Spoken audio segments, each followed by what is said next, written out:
afternoon, everybody. I want to welcome you and I want to thank you all for coming. My name's Jeannie Warish. I'm a member of the Manufactured Homes Communities Group, aka TMHC Group. Today, along with Representative Lisa Field, we're hosting the Insure Loop program rollout. You're going to hear more about that in a few minutes. But before that, I'd like to give a shout out to Mayor O'Connell's office, Senator Duna's office, and City Council Member Deb Carr, who are here to support us. We appreciate that. I'd also like to thank all of you who took the time today to come to this meeting. One of our big things, one of our mottos is residents working together create a bigger voice. And by showing up today, our voice just got louder. If you didn't sign in when you arrived, please do so before you leave so that we can keep you up with what we're working on. We're very close to launching a website for the TMHC group, and so we'll be able to improve our communication with you, and that will get you through the emails too. So if you have any questions, there'll be time for questions at the end of the talks, and the questions are for residents only. So if you have a specific question, you can ask them. If your question doesn't get answered, there's paper down in the back and pens. Please write down your questions and leave them there, and we will get the answers and get them to you, okay? So we're trying to be as open about this as possible. So lastly, I would be remiss if I didn't mention Donna Dias. Donna was the chair of the TMHC Group's Insurance Committee, and she was a driving force behind getting the outside world to learn about this insurance crisis. Donna passed away last November, and she's sorely missed, but she's not forgotten. We'd like to think that she's still steering us in the right direction. And now I'd like to introduce Representative Lisa Field. We have her to thank for our inclusion in this program. Without her, the communities in the city of Taunton wouldn't be involved. Rep. Field heard about it and promoted the TMHC group as a great resource to help the program move forward. She's worked tirelessly and patiently with us on this project from day one, so please welcome her.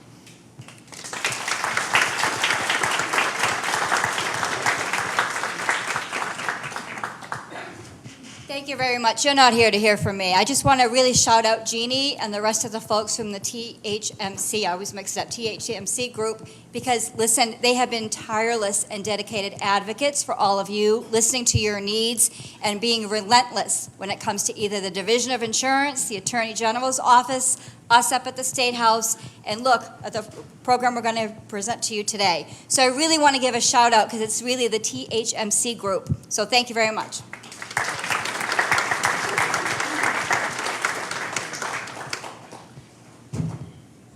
Hi, everybody. Boy, what a group. This is super exciting, and what a venue. We love being here to talk to you today. And thank you, Representative Field. Thank you, Jeannie, for all your hard work. You two really make a great team. Really appreciate it. It's because of them that we're here today, so for sure. I'm Steve Brandt from Insure Corporation. We're going to take you through a presentation today about an implementation of a program that we've introduced to the community, to Jeannie and her team and others. It's a program that kind of gets us started on a journey that can possibly, in the short term, help some folks, but certainly in the long term, lay the groundwork to help many, many more. So you'll learn all about that, and we're joined by Charlie Sidoti, who's the Executive Director from Insure. He'll be kicking off the meeting with the explanation. And then we're also joined here by an executive from MSI, which stands for Millennial Specialty Insurance. John and his company have entered the mobile or the manufactured home marketplace to bring new and innovative insurance products into this market, into you all. It's a new entry into the marketplace, but they're excited to be here. They have big plans to stay and develop products that suit the needs of this marketplace. And John will take you through who the company is and those programs. One, just a word of I don't want to say caution, but just so you know, when companies like John's start in a new market, they typically borrow someone else's products to get going, learn the market, and then develop their own products. So there is products that he's bringing to you today, but there will also be opportunity as we implement what we call the loop, which what you're going to learn about today, and start gathering the information that allows us to gather. You will have a part in how they develop their new products that serve this market. So that's exciting as well. So that's enough of me. You're going to hear a lot from these guys. But thank you all very much for coming today. We really appreciate it. And to Jeannie's point, please save questions till the end. We got a lot of ground to cover, and we want to get through it, and then we'll be happy to take as many questions as we can. Thank you very much, and I'm going to turn it over to Charlie Sidoti. Hi, everybody. Thank you all for coming. Thank you, Steve. Thank you, Rep. Field. Thank you, Jeannie. And thank you all for coming. This is great. It's a great opportunity. I'm going to be walking through what the Insure Loop program is, what Insure, who Insure is, why we're here, the journey that Steve talked about. We're going to try to keep it in we know insurance is kind of convoluted sometimes, difficult to follow. We're going to try to keep it in plain English as much as possible, but we have plenty of time for questions at the end. It was mentioned, Rep. Field said insurance crisis. We work, and I'll tell you a little bit about who we are and what we do, but there really is an insurance crisis. And we're going to talk a little bit about risk issues and a little bit about market issues and how we're trying to address both of those. And definitely, we have plenty of time for questions. Keep them to the end, and we will all take some questions. This is definitely a journey, and we're going to talk about what we can do now and what we want to do over the longer term to make insurance work for everyone. I'm going to talk about Insure in a second, but we're a nonprofit, and our mission is really to make insurance work for everyone. I'm first going to talk a little bit about, which you all know better than we do, but when Rep. Fields and Rep. Lenatra came to us, and when Jeannie came to us, we're in the business of kind of trying to make insurance work for everyone, like I said.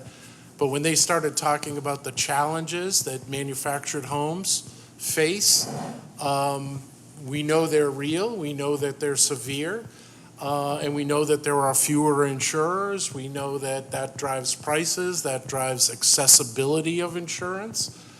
There's coverage gaps. It doesn't fit in a lot of places. You have all been experiencing this. But this is the problem we want to solve. And it's a risk issue and it's a market issue. We're going to mostly be talking about the market piece, but we're going to talk a little bit about some of the risk pieces at the end. But at the end of the day, you shouldn't have to be fighting for insurance. And we want to be kind of this intermediary that kind of helps the community. We always work from the community side.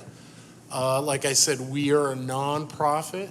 We are an innovation hub that works primarily in the insurance space to innovate new insurance. We are trying to reimagine insurance markets that work for everybody. We are not an insurance company. We are not a broker. We do not do catastrophe modeling or climate modeling. Our mission is really to work with communities first and then bring the needs of communities back to the industry in a way that individual homeowners and people that procure insurance can't leverage the industry. So we're going to introduce you to John and MSI in a little bit, but we're going to tell you about how we work first and how this loop program is designed to do what I was saying, how it's designed to work from the community problems first to solve the community problems and then pull in insurers that are willing to work with us. The loop program, and we do a lot of work on like catastrophe modeling and technical things in the insurance industry, But one of the things that we realized in our journey and going to meetings like this with associations, but also like coastal communities that are dealing with coastal hazards and in California wildfire, one of the problems that we see over and over and over again is that the communities have insurance problems and insurability challenges, and the industry runs businesses and they have underwriting guidelines and ways that they do business, and there's not a lot of connection between the two. And the connection is through technology, through people that are not really decision makers, through people that don't really understand the community needs or looking at things at like a global level. And so one of the things we added to kind of our tool of tricks is this loop program, which essentially at the highest level, what we're trying to do is connect communities at scale. I loved what Jeannie said about, collectively you have a much larger voice. So what we're trying to be is the conduit that you can express that voice. And most of my team is from the insurance industry, but now we work in this nonprofit working on behalf of really the most difficult problems in the industry. And right now there's a lot of them if you look at climate change and catastrophes. But what we want to do is be the conduit from which you can connect to an industry in a way that is focused on actually solving your problems. Some of these are very difficult problems, and so they don't get, solved overnight. But we think we can do a lot, and we have been doing a lot, and we're going to talk about what we're trying to do here. But it really starts with, and we call it a loop because we're not just trying to connect to communities for a one-time transaction with the industry. What we're trying to do is help the industry understand the needs of the community and help the communities understand sometimes the reality of risk and why companies are doing the things they're doing, and create a dialogue that is long-lasting and that isn't just transaction-based. We know that transactions are very important because you need to buy insurance and they want to sell insurance. But they need to work over the longer term. And so what we're trying to do is, as transactions are done, that we're continuously learning about, what are the misunderstandings of the companies about the community? What are the risk issues that the community maybe can do things about or just share information back to the industry in a ways that, again, we want to make insurance work for everybody. So this is a loop by design where we are sharing information back and forth with a goal of making insurance more accessible and more affordable. So that's kind of high level what the loop is. How does it actually work? And the way we think about it, we work with a lot of different communities. Like I said earlier, we identify challenges that are fairly difficult to solve. And one of the challenges with manufactured homes and modular homes is that there's not a lot of carriers, insurance companies that provide insurance. There's only a handful. And when one exits, it affects everybody. It affects the market. It affects supply and demand, which causes prices to go up, which causes you can't get insurance. And that's driven by market structure and risk, like I said. But what we try to do is we try to find insurers that are willing to innovate and build product and come into the market. And we're going to introduce you to one in a minute. But there's a qualification process on our side, and there's an onboarding process that is designed around a evaluation criteria that isn't focused on, how can we sell their product? It's focused on how can working with the company actually solve the community's problems? So that's where we start, and we'll tell you about the company that we're going to introduce you to. We hope that we can introduce you to more over time, and we hope that this relationship works out great, and we think it will for a number of reasons, what we're going to talk about, and John's going to talk about in a minute. But then what we do is and some of the qualification criteria isn't just the product and the affordability and the accessibility, but it's, can they share the information that I talked about that creates that communication back and forth? The second thing that we do as a nonprofit is we wrap a tiny bit of research around the transaction, the application. So what we want to do is not just enable them to provide insurance to you in a way that, maybe they make a bunch of sales and they come back and say, we sold 100, insurance policies, so, we're doing great.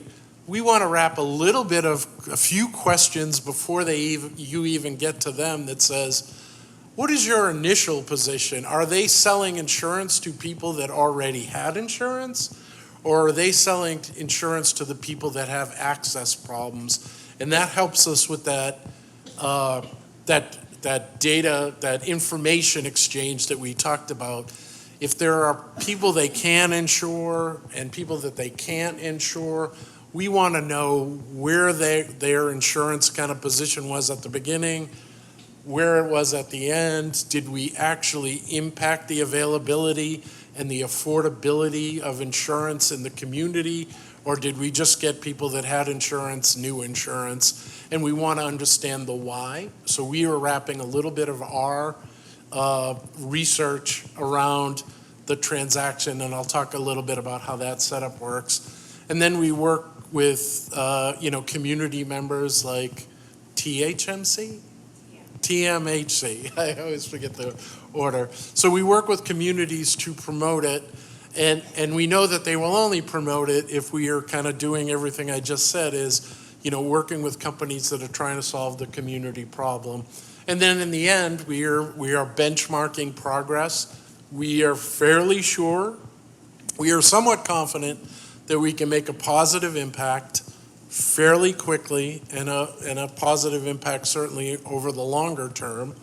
But we are going to test that, and we are going to learn, and we are going to see what happens. And our last step is really the benchmarking to see, to test and learn and see what worked, see what didn't, and open the communication.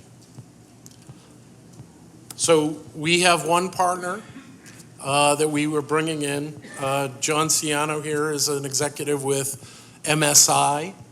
MSI has committed to us to work within the framework of what I just described, and work in ways that they think that they can help kind of, close the loop and connect with you and provide better insurance over time. John's going to talk a little bit about the company in a little bit, but again, I just want to emphasize that this is a journey, and we'll talk about next steps. And we work with a lot of insurance companies, and just to talk a little bit about why we are working with MSI. A lot of insurance companies have, a lot of very big insurance companies, they have products, they bring them to market, and they sell their products.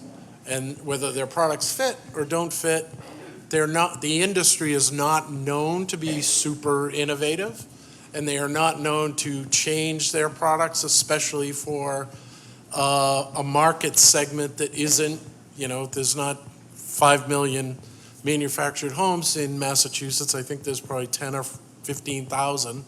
So that is a small market for the insurance industry. So the approach often is, this is our product, hopefully it fits, maybe it does, maybe it doesn't. MSI has a general approach, and then especially working with us, they are interested in kind of our impact focus. They have a willingness to innovate, come and listen, and not just listen, but they've made a lot of commitments to say, hey, we will do what we can. And sometimes what you can, they will be clear on what they can and can't do.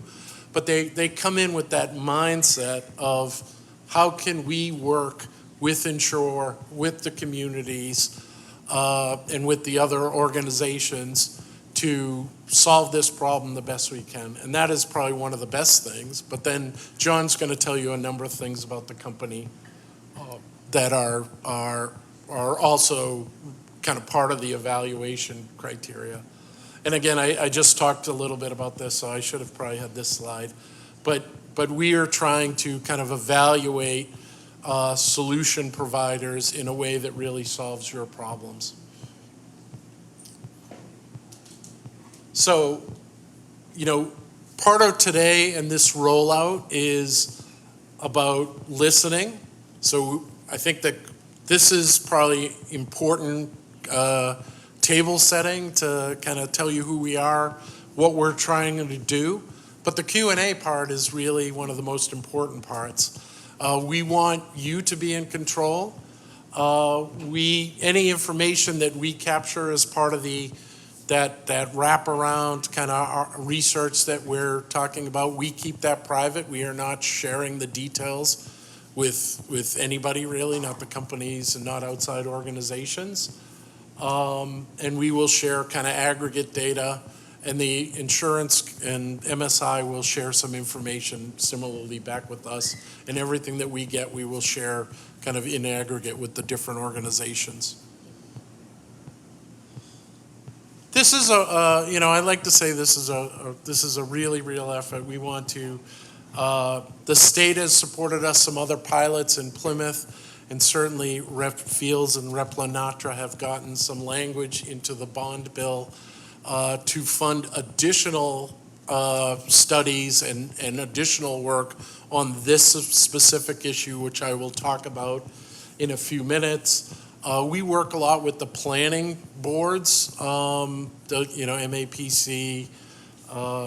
Old Colony, and the one with all the other letters, SSP, whatever it is. And so one of the things that we are, overarching beyond just this program, people talk a lot about climate change and resilience, making communities more resilient, which is really important. Climate change is real. Storms are getting stronger. There's wildfires out in the west. Florida's a mess. Those are all real risk issues, but there's also insurance market issues. And what we are trying to do, part of our method of making insurance work for everyone, is to take economic development planning and resilience planning in particular, and integrate what we call as insurability planning. How do you make communities more insurable? And that means addressing both the risk and the insurance market areas where insurance market break. And we could talk forever about where insurance markets do and don't work. And so we have gotten a lot of support from the state of Massachusetts and from some foundations, and are increasingly getting support from industry like MSI and other companies that are saying, how can we build products that actually work for communities? It's a long journey, but we are thankful for all the support from the state of Massachusetts and Rep. Fields and Rep. Lenatra in particular. So today we're here to listen, we're here to tell you a little bit about the program. I'm going to talk a little bit about Access Open. We have another one of these meetings next week. Is that true? So next week we're going to have one more meeting like this. Listen, we will then open up it's essentially a web page, but we might talk about, if you have questions about how to access, there'll be open access to everybody to go in and test it out and we'll see what happens, quite frankly. And then it is a regular process around how can we improve, how can we keep this going, how can we help them build better products, how can we help the service experience improve. And so that's kind of, we'll talk more about that and we can answer more questions about it, but it's fairly simple. Probably the whole experience from our few questions on the wraparound research through the application process is probably 10 or 15 questions. And then you'll have access to people at the company side that can help you kind of go through the similar kind of an insurance application process if they have questions. I mentioned risk a number of times, and I mentioned the bond bill that we're super excited to have insurer's name in the bond bill, and specifically related to the manufactured home challenges. One thing that might happen, we think there are definitely market structure problems around insurance for your homes, and we think that bringing in additional companies like MSI will help to alleviate that both short and longer term. But there are potentially also very specific risk issues that may have contributed to the companies leaving or prices going up. We don't exactly know if that exists or what they are exactly or what extent they are. So one of the things that Rep. Fields and Rep. Lenatra kind of put in was some funding for us to really look at the risk issues and say, are there risk things that are driving this, and are there ways that we could, suggest things that would reduce the risk, which is always a way to make insurance more affordable, accessible. Sometimes it might be just quantifying it and understanding what has and hasn't been done and communicating it back to the insurance industry.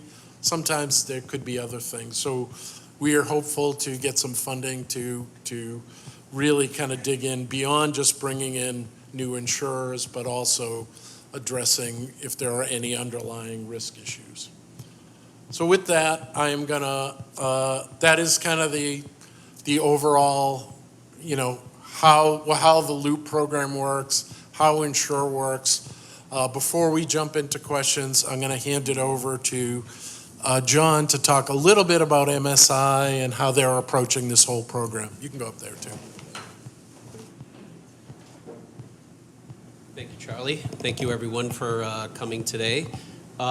Just a little bit about who we are and how we work with Insure. MSI is what's referred to in the industry as an MGA. The only difference between that and an insurance company is that we represent multiple insurance companies instead of just working with one insurance company. So that's rather unique. And we've had a relationship with Charlie and his team for many years. And we've really made it a point that we want to try to find problems in the industry and solve them. And we've been in business a little over a decade as a company. Myself, I've been in the industry over 30 years in the state of Massachusetts. Our team is from Massachusetts. We focus on the industry very well. We do business all over the country, but our main focus is running into areas where other insurance companies have run away from. For example, in the West Coast, we write wildfire exposed business that other carriers are retracting from.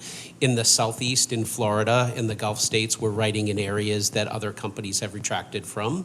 And our history in the homeowners insurance industry in Massachusetts started back almost 10 years ago. You may recognize the brand name Monomoy.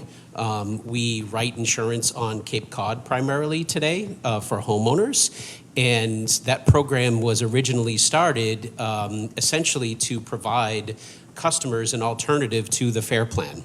And there became a point in time when traditional companies like your Travelers and Hanovers, Amica, companies like that, where they retracted from the industry, and somebody needed to step in to write business in coastal areas. And my prior company, I was at a company called Narragansett Bay. We were the first ones to step into that coastal space.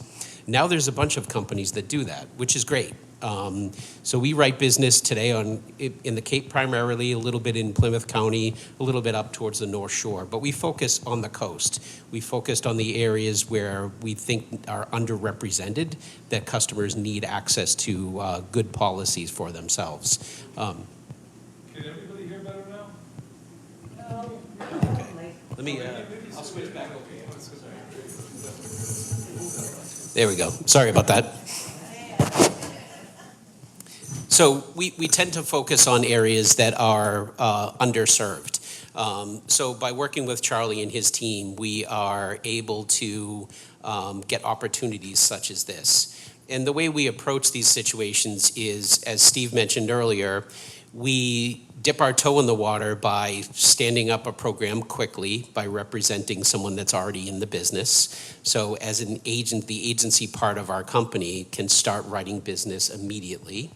And then over time, we gather information about the type of risks we're looking to write, about what the problems that you all face with your day-to-day insurance transactions. What are the holes in the business today, and how can we help solve those? So the point of this program that Charlie is talking about today is it's that first step in getting your needs in front of a company like us, and hopefully other companies step forward as well. But right now, we do sell insurance in Massachusetts. We do sell manufactured homeowners insurance in Massachusetts. But we're looking to build our own unique program. So we're looking to design a program that's specific to fit your needs. So by being able to have you work with us and give us information about your homes, about the needs that you face, about the problems that you're having today with availability and coverage, that will help us be more educated on building a program and being able to serve you all better in the industry. So we're doing that today. We're working with Charlie and his team.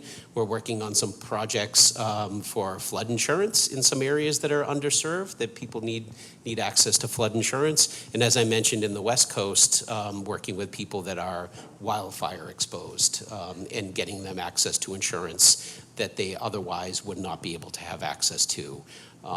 Today, we have a good partnership with the FAIR Plan in Massachusetts relative to homeowners insurance. So we're actively looking and working with our agencies to get people out of the FAIR Plan and get them with a proper carrier and writing insurance and giving them the coverage that they deserve and need.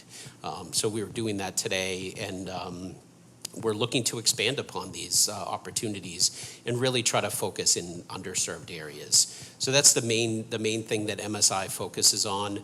We do business nationwide. We do lots of different things, but in general, our focus is on running into spaces that traditional insurance companies run away from. Tell them about the overall size of the Baldwin Group. Sure. So we're part of the Baldwin Group. Folks in Massachusetts may be familiar with the name Rogers Gray, an agency. The Baldwin Group is the parent company that purchased Rogers Gray about 6 years ago or so. The Baldwin Group started as a family-owned agency in Florida and grew over time and expanded and made acquisitions along the way. And today we're a publicly traded company, but MSI runs within the Baldwin Group. So the great thing for me is I get the benefit of working for a relatively large company that gives me the resources that I need to get things done. I can hire talented people. We can work on projects such as this without worrying about having the program have to be really large. As Charlie mentioned, a lot of companies would look at an opportunity and say, Massachusetts in general is relatively small, so why do I want to focus on Massachusetts? We look at it as an opportunity that we should be able to do a really good job because the majority of our people are based here. So being part of the Baldwin Group is a great opportunity. And what that does is it gives us the agency piece of the equation. And for you all, when you apply for insurance, you're dealing with either an independent agent or a direct agent at a company. We have a connection with our own agency, so we're able to set up a program like this, have leads come in, and have really more like a concierge type service where We know you're part of this program. We know that we have a problem to solve. We know that we're going to try to provide you with a quote for insurance, a policy. At the end of the day, if we can't do that, we're still going to learn from it. We hope we can learn enough to do a better job that we can later come back to you and say, hey, we built our own program and now we have an actual offer for you. So we're pretty excited about the opportunity, and we're excited to plug ourselves into this and learn from the experience and really do our best to work alongside Charlie and Steve to help close the gap that you're currently facing. Thank you. Have you ever heard an insurance company talk like that? Or at least recently?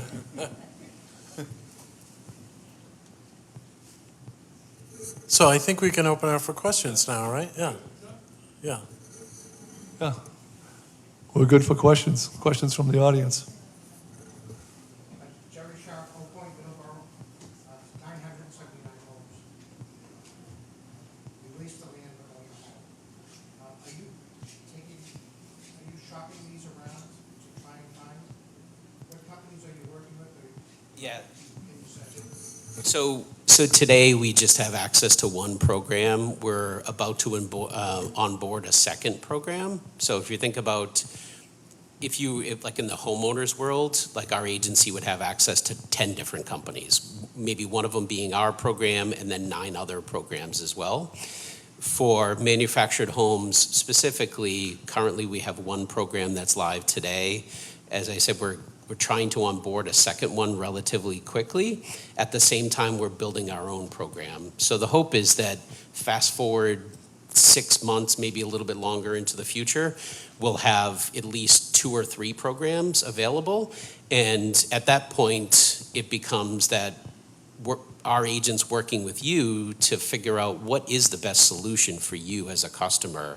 How can we solve what you need specifically for your risk? And it's important, obviously, to have multiple different choices. If it's a single company, unfortunately, all we can do is just say, here's what we have available and here's our price. But what I hope we can bring that some agencies maybe aren't really willing to do, because overall, the traditional agencies might not want to focus on this class of business because premiums are typically lower than homeowners or even auto sometimes. But we hope that we can work with you to figure out what is the right choice and potentially point you in the right direction, even if we can't help you.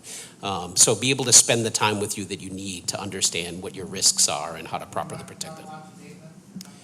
So today American Modern is the one company that we have. Problem at Oak Point is, if I understand it, they have a limit of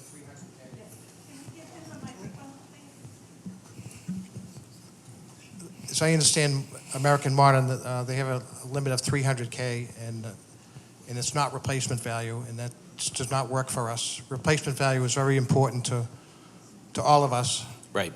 Right now at Oak Point, we have 0 manufactured policies available that I'm aware of. 0. We have to go to safety, who writes them as traditional, and you have to bundle a vehicle with it. And that's another question. Are you going to bundle vehicles with these policies? So today we don't write auto. Thank you. Today, in the future, that is something we may eventually do. But what we're also looking to do is, by being focused, like we have a team of people that are specifically focused on manufactured home, we're hoping to even work with companies like American Modern and be able to potentially have a better situation available. But certainly as we add extra companies, this is the great feedback that we need to know of, like, what are the coverages that you're missing today, and be able to figure out a better route to better coverage. As I understand today, like the FAIR Plan will write a simple policy on some manufactured homes, but it doesn't give you the coverage that you need for your content. So you have to write a separate policy for that. That's not a great situation. It's not efficient. It's not good coverage for you. But those are the things that we're trying to pick up and learn and figure out how when we do actually get our product out there, that it's actually something you need. We'd rather do it this way than create a product that we think the market needs and then roll it out and have it fall short of your actual needs. And just one additional comment. I mean, this is why we all said like 3 or 4 times at the beginning, this is a journey. But, and John did talk about kind of the size of the Baldwin Group, but the Baldwin Group is an $8 billion organization. MSI is about a $1 billion organization. We have a number of programs where we are collaborating, trying to get MSI to come in and, you know, working with numbers of communities across the country. So, like, some of the challenges, we completely understand the challenges that you're talking about, but we think this kind of connection from the community through insurers, a nonprofit, working with an innovative carrier can leverage the large capital providers that are often in Germany and London and Bermuda to back products with capital to kind of make these markets work. It is a slog, but we're cautiously optimistic that we can make changes and improve things, hopefully sooner rather than later. What else? Speaking of American Modern, about 20 months ago, when my wife and I bought a manufactured home, we were told that they were the only one that was writing policies at that time. Now, what is the risk involved to make my insurance go up 80% from a single-family home not too far from here? What's the risk? If a tornado comes through Colonial Estates, it's going to do just as much damage as it would across the street. What's the risk? Yeah, I think in general, as you know, large companies like American Modern, I don't want to disparage them in any way because you know companies ultimately have to be in business and make money and employ people, which is a great thing. But different companies have different risk tolerances and they have different abilities to form capital. So as Charlie mentioned, traditional capital sources, sometimes they get scared about risks like that they feel are a little above average. And that's exactly what happened in Massachusetts in 2006, 2007, when big companies like the Travelers and Arbella pulled away from the coast and left people really looking for a solution. At the time, the only answer was the FAIR Plan until other companies like Narragansett Bay stepped in. It's just part of the way the industry is going today. It's important to have local companies that are willing to put the time and effort into figuring things out instead of someone many miles away making a decision to just say we can't make money in Massachusetts or we need to do something different. So we're hoping to be able to think about it a little more thoughtfully and be able to offer something that's sustainable long term rather than like the worst thing that could happen, and I completely understand this, is to write something at a rate, have the rate go double the next year and then go up another 20%, and it's just not sustainable for anybody. It's a lot of effort and it's just not good for the market. And I'll just add, some of these decisions are not, which you were certainly implying is, like they're not necessarily based on risk. Sometimes these are global kind of capital that comes out of, like I said, Germany, London, Bermuda, Switzerland, and they make decisions about exiting and entering markets based on, and again, like the manufactured home market is a small market relative to a lot of other things, and it's a rounding error sometimes on their portfolio decisions, like where do I do business? How do I do business? And when there's only a few companies doing business to provide insurance, some decision that's made at a global kind of reinsurer in Europe affects a community. Like you described, and that we are trying to work on programs like this to solve those problems, but also with the state and also with alternative capital providers to solve some of these market issues that where insurance markets just don't function efficiently for communities that are, like yourself. So it's a hard issue because these companies are like, it's just a hard issue, and we're working hard to kind of solve it. And it's more than just the risk, for sure.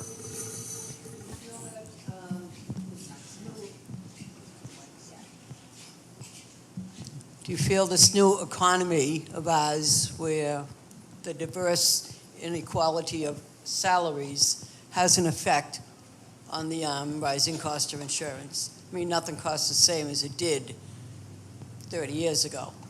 I mean, it's gone up a lot steeper than it should, and everything has gone up a lot steeper. So do you think that could be a problem with the insurance? I have no doubt that it is. We are really, like, some of this project that the state has put some money aside, and some of our other projects is we are trying to build a model that says what is the total cost of risk and what is driving it. It is things like that. It is market structures. It is climate change. I mean, losses are actually increasing. It's also inflation on, like, the cost to rebuild. It's a lot of different things, and we are trying to really understand kind of all the things that are driving it, including, the lack of kind of participants in a marketplace, but also, how and where climate change, and even things like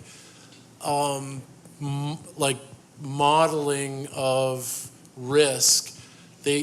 One of the weird things is everybody knows that if you invest in shoreline restoration and build, better, coastal zones, it will reduce the storm surge and the damage from the storm surge following, a winter storm or a hurricane. Everybody knows that the loss is lower, but nobody knows how to model it.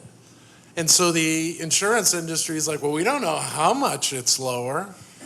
And so how do we price it differently? So we are trying to kind of address all these issues that are driving both increases in the cost of insurance or the lack of, and the state of Massachusetts is about ready to pass a $3 billion bond bill to invest. A lot of it's going into coastal resilience. They really want to capture the value of that for you and for the communities, and not just have it be a windfall for the insurance industry. And it gets back to a lot of things like modeling and these studies and how the insurance markets get together.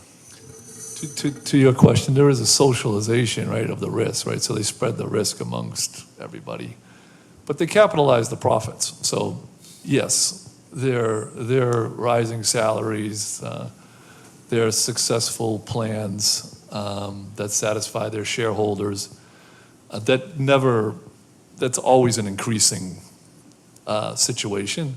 That is definitely a part of it.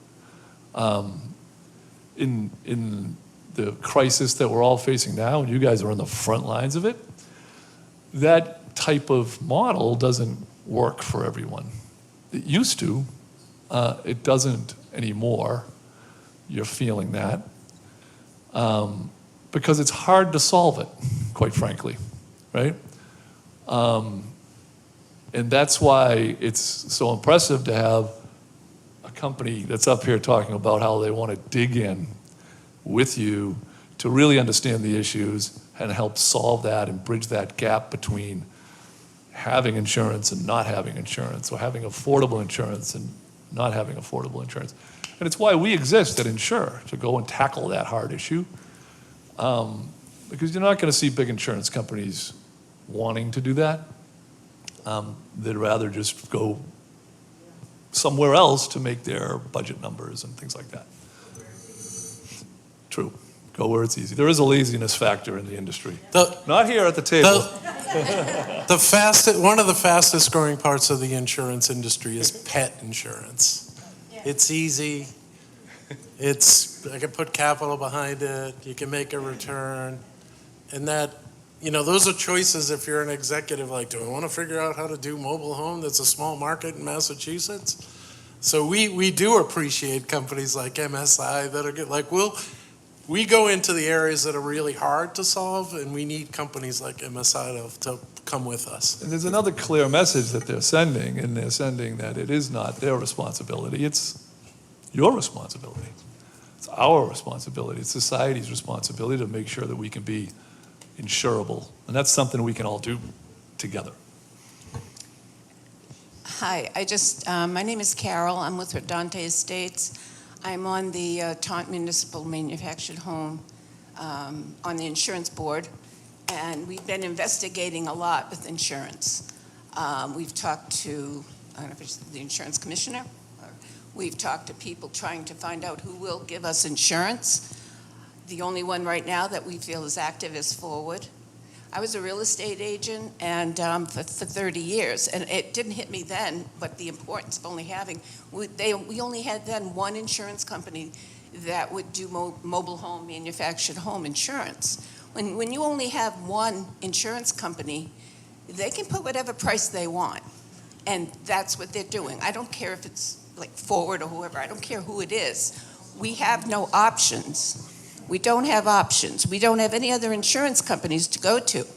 And I'm not sure if it's them or someone else, but there is another company, and I don't remember the name, but it sounds like they're not rewriting insurance. They want to get away from mobile home insurance. What do? If you have a home, you buy car insurance for a car. This is our home.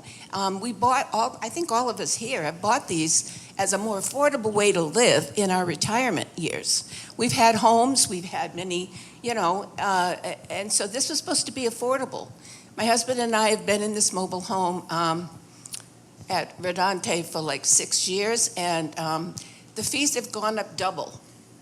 Now, I know about risk factor, I know about this and that, but like this person said a minute ago, if a storm comes through and a hurricane comes through, we actually pay more in mobile manufactured home insurance than a stick house.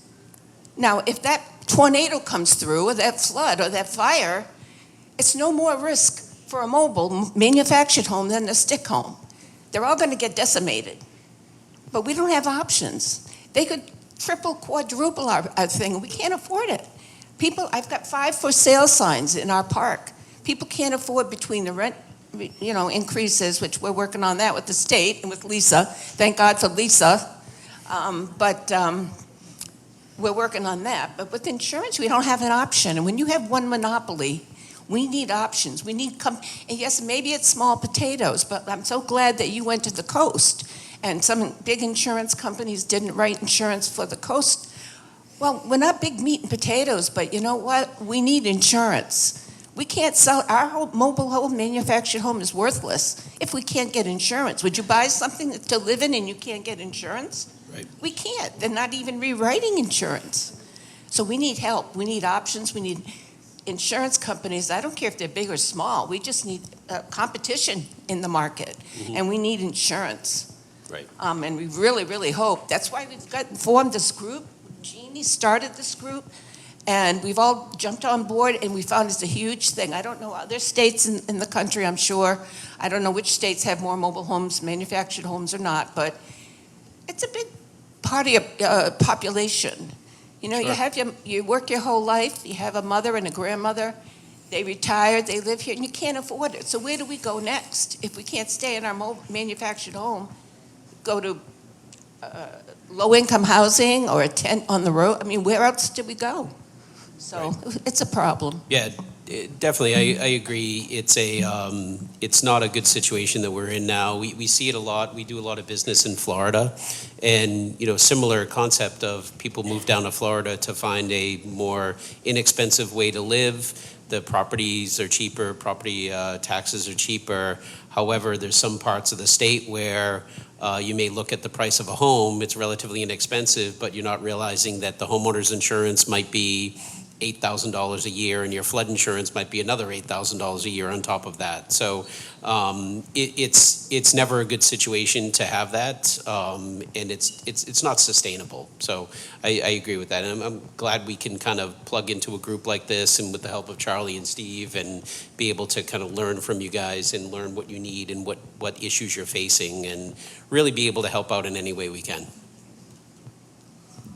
Hi, my name is Brenda from Cranberry Village in Carver. So we were told when we kind of questioned the cost of insurance that Massachusetts, where we're located, we don't have a lot of natural disasters like California and like Florida. So Foremost, American Modern, they insure all over the country. So when they have those disasters and they have to pay out their premiums, they come knocking here because they increase our premiums to cover the losses in the other country. My insurance for my mobile home is over $3,200 a year.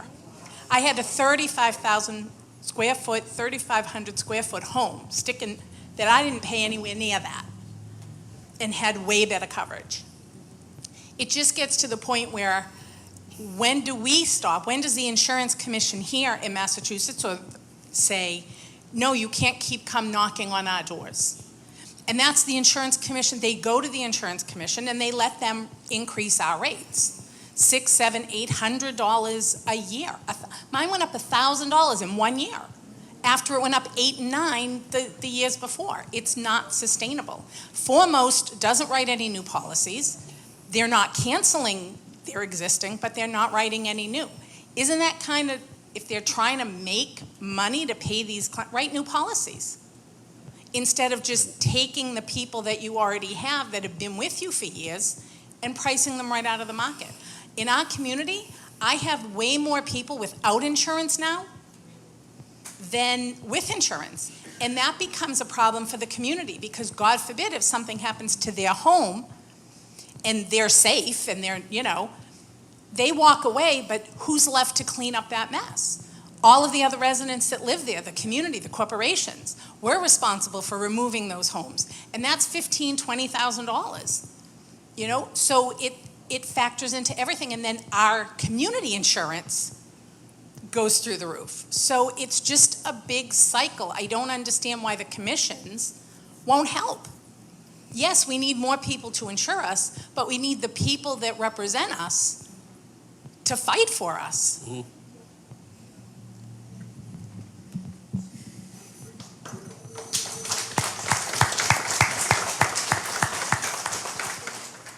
None of our communities are coastal in any way, shape, or form. I don't know why we get lumped with those. I mean, the coast is 15, 20 miles away. They can afford a $5 million house on the coast. They can afford $5,000, $6,000, $8,000 a year in insurance. Yeah. I don't need that. Right. That's how people that can help any of us in this room. I've tried to. My mobile home's on the beach. That's a different conversation. I've tried to get the FAIR plan, the MPIUA, Greg Waite, to come up with a manufactured policy on their own, and they won't do it. Why? Right. Why, I don't know. And if I understand it correctly, losses of the FAIR plan are shared by a community of insurance companies. Maybe you can correct me on that if I'm wrong. But any losses there are shared statewide. If you want to write Massachusetts, you have to share these losses of the FAIR plan, if there are any. I don't think there are, but I applaud what you're doing, and I know it's in the infant stage, and hopefully things will snowball and we get more competition. Yeah. Thank you. I definitely agree. The way the FAIR plan works, and the reason why I personally think FAIR plan organizations, they're not effective. They're there for a purpose. If you think back 30 years ago, the FAIR plan was formed in Massachusetts specifically for the purpose of people that lived in areas that they had homes or situations that were just no insurance company wanted to write them. So, maybe the homes weren't in great shape, maybe there were issues with the home, it was not really in super disrepair, but just not the best condition. A lot of urban areas where companies were straying away from. Fast forward to today, the largest piece of business that the Fair Plan writes is homes that are on the coast. And that's because the industry has retracted from the coast, and there's not a lot of capability to write. There's only a handful of, like, if you lived within a mile to the coast today, there's probably 3 or 4 companies that would actually write your insurance today, and we're one of them. It's not a good situation at all for anybody. And the way the Fair Plan is organized, as you said, if they have a loss that exceeds their reinsurance, so they have to buy reinsurance like we do. So if they have a big loss, they buy coverage for themselves. If the loss exceeds that, the rest of the industry has to share in that. So it's in our best interest to work with the Fair Plan to help take policies out.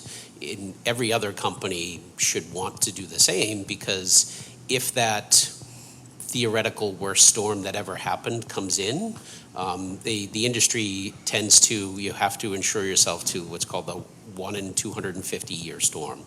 What that basically means is the worst storm that's ever happened in 250 years, which is a pretty bad storm if you believe what could possibly happen. It hasn't happened, you're right. We haven't had these big storms, we haven't had these events. If that does happen, it would be a game changer in the industry, because there'd be a lot of people that are left without the proper coverage. So by continuing to push homes into the Fair Plan because of other companies pulling out, it just exacerbates the situation, and it puts us in a tough spot. So we're trying to do what we can to take homes out of the Fair Plan and make it a better situation. But the reality is we need more companies to want to come into the market and do the same. And that's just a hard sell right now for people. And Frank Fitzgerald, Colonial Estates. I have a question. Someone purchases a manufactured home for $250,000. The only coverage he can get is not replacement value, it's cash value. So after 5 years, this owner has made significant improvements to the outside of the home. But then something happens to the home, a tragedy, fire, whatever it may be. Who determines the formula for cash value?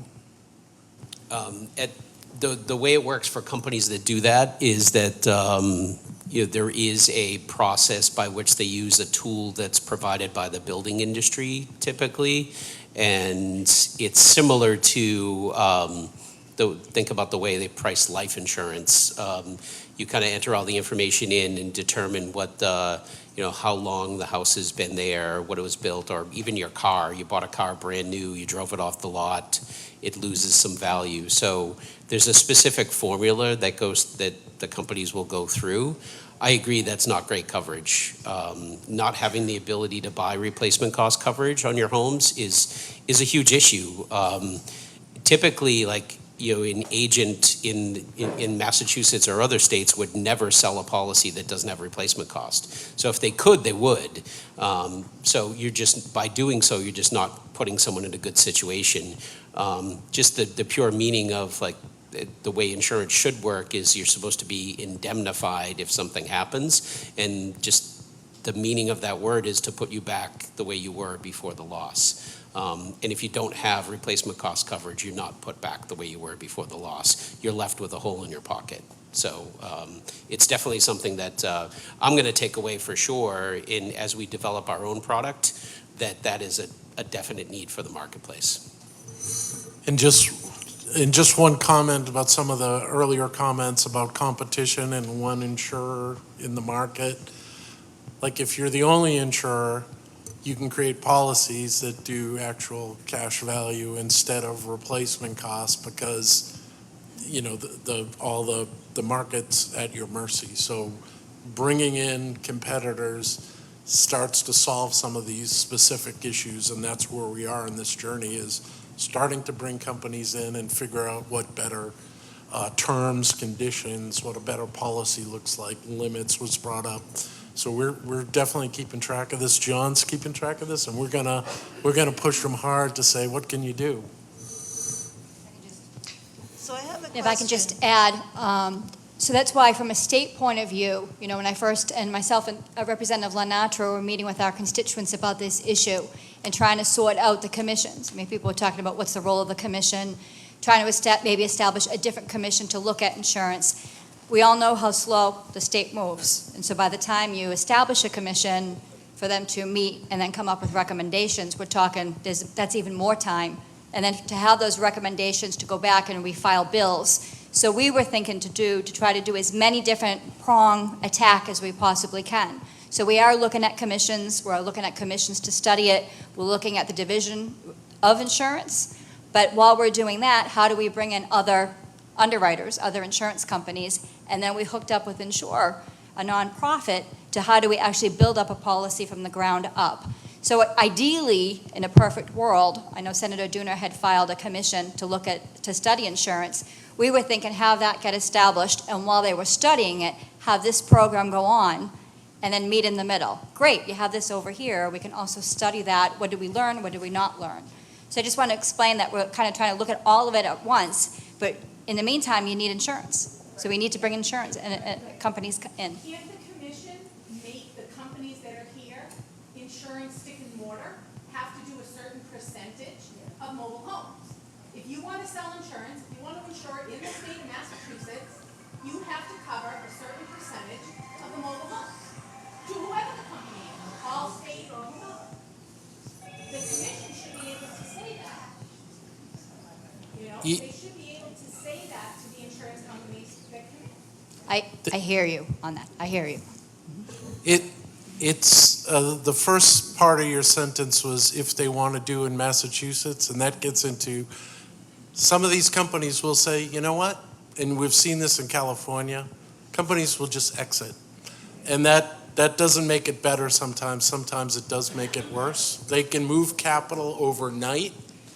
And this is why what I said, it's a small point, but this is global capital, 50, 60, $100 billion companies in Europe that sometimes have more power than the regulators, quite frankly. And they can exit huge states like California and leave, like the insurance crisis is really bad, and it's really bad for you. You're probably the worst, in the front lines, like Steve said at the beginning. But as an overall market, Massachusetts is actually fundamentally better than places like California, Louisiana. You are on the front line. Yeah. The way you talk about this issue, and you've got here by personal experience, is exactly what we're trying to do when we go to communities and educate them on the dangers of what's happening today. Because what can happen in a manufactured home community when somebody's house who doesn't have insurance affects the whole community, that's going to happen at scale if we don't solve this problem up and down the coast of Massachusetts or even the whole state. And it won't take that long once it starts to happen. So you guys are at the front lines of this, which is another reason why we're so keenly interested in working through this with you. Because we're going to learn as much about your problems as you're going to learn about our programs. And there's going to be some things that come out of this that can help everybody, we believe. So I'm new to Rodante. I just moved, I bought in November, and I have to pay for flood insurance. There's no water near me. Do you have any suggestions on how to be rezoned? There's not a body of water anywhere near my home. You're in a FEMA zone, a FEMA flood zone? Yeah. They changed those FEMA flood zones. You hear about it rarely, I'm telling you. It's not good. Yeah. No. Yeah. The hard part with that, and I don't think any of us have a good answer to that right now. If you do, please speak up. But we certainly want to work with you on that. They've expanded the flood maps because they were finding that, really most of the flooding happening in the country was happening outside of the flood maps. So they've expanded them, and even now still is the case that large percentage of the flooding going on across the country is outside of the flood maps. And that is sent to, the FEMA flood maps themselves have sent the wrong signal to the markets saying, hey, I'm safe, I don't need flood insurance, when it's not the case. Here, you've got the opposite. You've got, you don't need to be in the flood map. So there's a lot of issues with the FEMA flood maps for sure. And when we met with the Division of Insurance, state legislators and the group, the Division of Insurance came down here to Taunton, and that's what they had said. The problem was the two islands, so Nantucket, Martha's Vineyard, all of Barnstable County, parts of Norfolk, all of Plymouth, and all of Bristol, and it was the FEMA flood zones. That's what they had said. I think the only thing I would add is that, as we think about innovation and the ways that the state has changed, private flood insurance is a lot more active today than it was before. So I would just tell everyone that FEMA is not the only way to go. There's plenty of companies out there that sell flood insurance that are not based on FEMA flood zones, that are available and perfectly acceptable if you do have a mortgage. So there's plenty of companies that do specialize in that stuff that could be a valid option for you. Have you considered self-insurance as one of the possible competitors in your several policy program? You said self-insurance? Self-insurance for the mobile homeowners to band together. It worked for companies with medical insurance. Yeah, I'll kick it over to Charlie, but this is something that we talk about all the time, and I know I don't want to steal his thunder, but we talk about, when we think about how to solve problems, it's one of the things that we think about it's kind of one of those alternative ways to think about things, that how can we better use our funds when it comes to buying? Can we pool up together and a group of people get together and a community insure with maybe some backing from a grant or the government in some way? So these are definitely things that I think are completely viable, but I think Charlie can add a little more. We think about it all the time. We think that the insurance markets are not working, because kind of our whole thesis. And part of that, we think part of that solution is thinking about, and when you think about what I said over and over, is like, this is global capital that really doesn't understand the difference between, sometimes they don't even understand the difference between, like, California risk is just like one zip code to them. And we believe that if you create these capital pools that are like self-insurance, or there's a lot of different legal structures and things you can do, and if you do them more connected to communities, they will understand, like, this is a flood zone risk, this isn't one, and this is the needs of the community, and they will back insurance products that really work for the communities. And we also think that you can connect, like, insurance pools of capital to like revolving loan funds that provide the investment needed where there is risk, in a way that quickly recognizes the resilience value of the investment.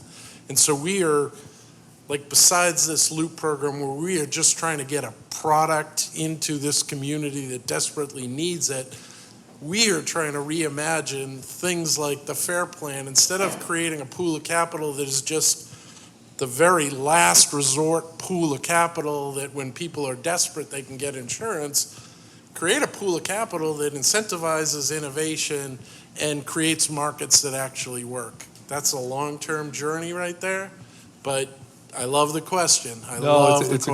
It's a great question, and it's one of the tools in our tool bag.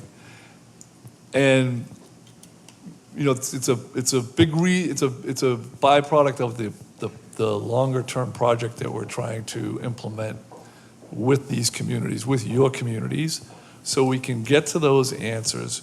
What are the right insurance programs that are needed in these communities, based on real data about your risk profile? Where is it risky? Where isn't it? What can we do to reduce the risk? Are there things that have been done already that we can factor in? Once we reduce the risk, what kind of value will that create in insurance markets? And then how do we go get that? Is that from MSI? Is that from a self-insurance risk pool? Is that from somebody else? And that's really what we're trying to do here, which would create a long-term sustainable insurance market here for you all. So yeah, the loop, what you're seeing today is a baby step towards that.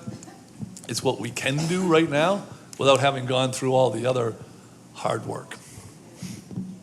You mentioned earlier that there are only about 10 to 15,000 modular homes, manufactured homes right now. But because you have to be a millionaire to have shelter today, this is going to be the future of shelter unless the government pays for everyone indefinitely. I mean, the market's been ruined. Great point. Even if you have $100,000, you can't afford a home, that's sick. That's the American dream gone to hell. Anyways, my point is, everyone's going to start turning to manufactured homes for affordable housing, unless they start going through the roof too, which then they have no choice but to be coyotes and live in the street. But it's not fair. It's an American dream, and you're going to find younger people with their families. I mean, look at Bill Dex, but that's a joke. But it's the idea of them just getting people's equity, and people that don't have equity, that just want to make a mortgage payment. This is going to be the alternative. So mark my words, in 20 years, there's probably going to be at least 100,000 manufactured homes out there. And even today, it's a much higher percentage of affordable housing, dramatically. And so that's why we are so interested in helping solve this problem, because, you know, it needs to work for, insurance needs to work for this population. You know, some of the other things with insurance too is some people, sell their home, a flipper comes in, he buys it. New plumbing, new electrical, drywall, all of it. They build it, rebuild it, gut it, rebuild it. But an insurance company is gonna come in and say, what's the year of the chassis? The year of the chassis is 78 to 79 and 80. It's all been rebuilt, but that's what they're gonna insure it as. A 1980 or a 1979. They're not gonna take into consideration that everything in that house has been replaced. So that's something that maybe needs to be looked at when these companies are writing these policies. So nobody in the industry historically has offered renovation credits for manufactured homes, and that's something we can definitely take away as something to look into, because in the reality is in a normal stick-built home, those things do happen. If you completely gut your home, it'll be thought of as a different home. I think the biggest issue that I see, kind of from the outside of looking in, like we're just dipping our toe in the water, is that a lot of it is about like how the home is attached to the ground, and that dictates like the level of protection against like large wind events and things like that. So to the extent that when folks are doing upgrades to their home and doing that, keeping that in mind and making sure that you're improving that situation, I think is something that, the way I think about how we can contribute to the situation, being a good steward and taking in that information into account and being able to say that, yeah, I know that it's a 1978 or whatever, but you did all of this stuff. I feel better about the risk because it's actually I should treat it as a more modern home, then maybe we should treat it as a more modern home and rate it that way. So, a lot of the industry doesn't really, I don't want to say the industry doesn't care about the customer anymore, but it's become a very digital world. How do you guys feel, right?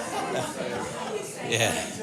It's become a very digital world, and I've been a big believer in the independent agency channel for a long time. I started my career in the early 90s at the Travelers, and I've always worked for companies that have worked with like real independent agents that pick up the phone and talk to their customers. And unfortunately, there's less and less of those around. Massachusetts is a little unique. Massachusetts seems to have held on to its independent agents more than a lot of states. And I hope it stays that way. But that's something that we always strive to offer in those conversations, as just truly counseling people and working through these issues rather than just spending 2 minutes on it and moving on to the next customer. Nancy Morrison, Conifer Green, Kingston. Charlie, Steve, welcome, John, Representative Jeannie. She's awesome. Thank you very much. This has been as informative as the last one and will be just as informative as coming Monday. Just a little question. Can we get a copy of the presentation? Yes. If Jeannie can put it on the Facebook site, we can grab it from there or whatever. That would be great. Thank you. This is also being recorded with TCAM, so it's going to be on their website, and we'll send out the information. They said hopefully by the end of the month it'll be up and running so everybody can see it. Thank you. Insure holds such promise. What are your funding streams? Thank you for that comment. Thank you for caring. We get funding from the Coastal Zone Management Program. We've gotten funding from foundations. We just actually got funding from the National, used to be the Renewable Energy Lab, but they renamed it the National Lab of the Rockies. And they are interested in doing some validation around some of these models to support some of the things I talked about earlier. Steve, who else do we get funding from?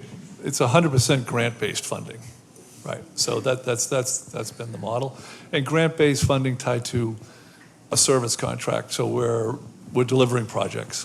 That's our model right now. We are developing some technology that will help us do what we do for you better in every community. We're developing it with communities, for communities. So that will be and we haven't monetized that yet. It's just helping the consulting, the project-based stuff. That'll be a revenue stream in the future that will look to stabilize our operations and allow us to do more and more of it. That help your question? Okay. I was just wondering whether you know me and Mike's. I'm wondering, you just mentioned the next meeting. Is that something that we should continue going to? And when is the next meeting?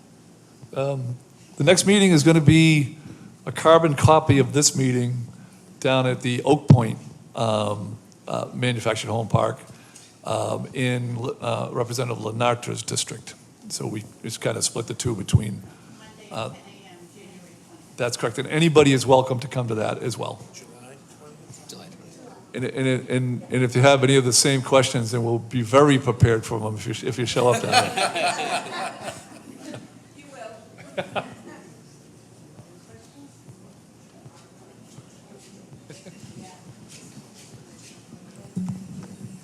Just one more issue to keep in mind, that even within a community, there is a wide range of economic ability. The older, and pardon me for saying it this way, the older people that live in manufactured homes don't have the same income stream that the new people buying into manufactured homes have. So the prices have gone through the roof in most of our communities. Many of us could not even buy in at this point.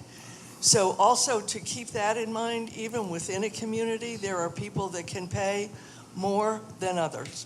And I don't know how you would, think that through, but don't forget about the people at the lowest end. We appreciate that so much, and I will also say that the funding for that second part that Rep. Fields and Rep. Lenatra has been kind of fighting for is how can we look at, we have this model around the total cost of risk. What is the total cost of risk? But then this part of that study is who exactly does it land on, and can they afford it? And if they can't, how do you make it work in that situation? So there's a lot of work to be done. We appreciate that comment and kind of tell everybody that comment because it's critical to making insurance work. So I understand it's a long-term process to get this going. How soon are you going to be able to write policy? So we, after we have the meeting next week, we are gonna, through Jeannie and the groups here, we are gonna put a link out that says, here's Insure's little bit of research, a few questions, and then a link over to the MSI application. And we hope that it will help some people right away, and we will have like monthly iterations of what's coming through, who's using it, what happened. It may be very successful day one. It may completely fail day one, but we need to test it, and it will be out there within a couple of weeks. We can already tell, given the interactions today, and this has been an incredible insurance product development session. Right, John? That the information that you're going to contribute to this process is going to be super helpful to John and his team in developing out the right products for these communities, for this community. And I just want to thank John again. John's a great guy, but John he's an executive that actually designs and can make some of these decisions. I know he's not going to make any crazy decisions for his company, but his willingness to come here is atypical in this industry, and we appreciate that. And not just coming here, but bringing this back to his peers who are designing products. And I'm sure that you will all make an impression on kind of what he can and can't do. No pressure, John, no pressure.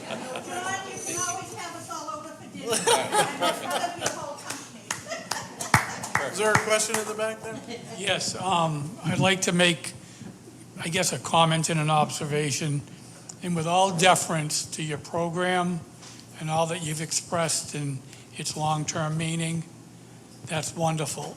And hope it goes through. And we get something great as a direct result from it. However, that being said, all of us here, and I mean all of us, this is an urgent matter. It has a sense of urgency.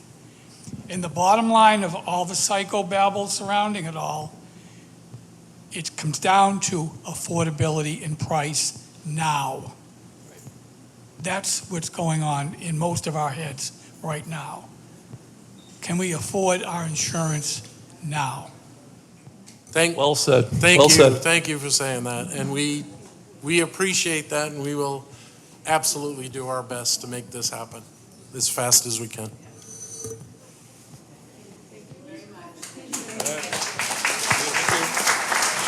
Thank you.